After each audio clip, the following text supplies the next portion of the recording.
Moi, j'appelle un chat un chat. Excuse-moi, moi j'appelle un chat un chat. Alors évidemment, c'est pas la façon bobo de mes deux de pas appeler un chat un chat. Hein. Au bout d'un moment, il faut appeler un chat un chat.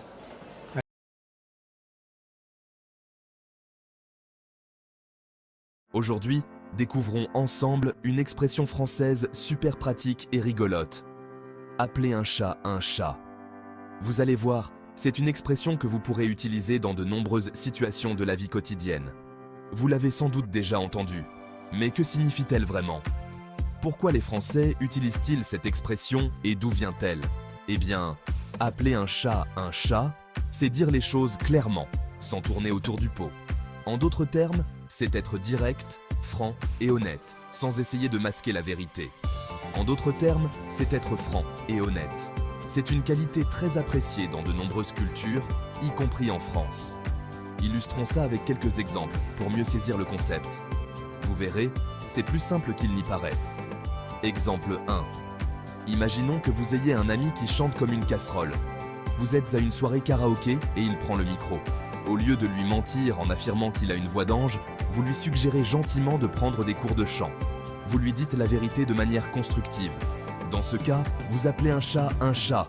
Vous êtes honnête avec votre ami, même si ce n'est pas ce qu'il veut entendre. Exemple 2.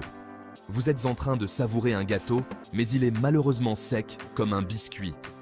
Vous avez hâte de le goûter, mais il ne répond pas à vos attentes.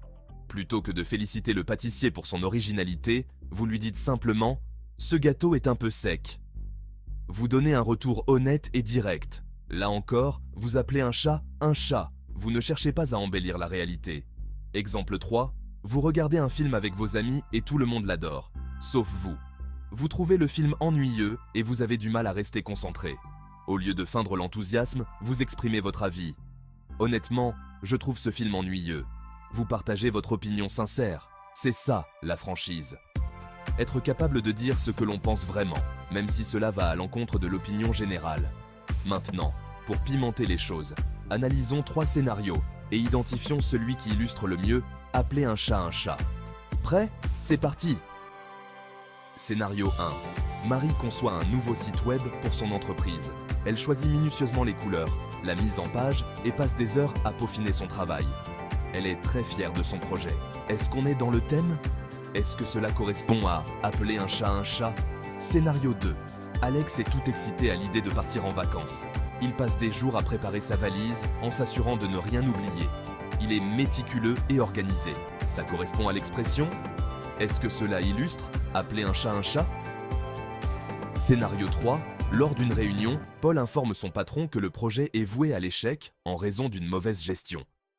Il n'y va pas par 4 chemins et pointe du doigt le problème. Il est direct et honnête.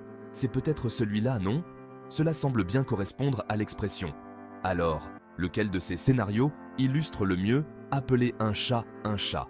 Réfléchissez bien et faites votre choix.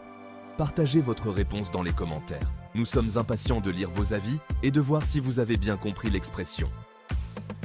Merci d'avoir suivi cette vidéo et à très bientôt pour une nouvelle leçon de français amusante. Nous espérons que vous avez appris quelque chose de nouveau aujourd'hui. N'oubliez pas de cliquer sur j'aime et de vous abonner si ce n'est pas encore fait. A plus et continuez à pratiquer votre français tous les jours.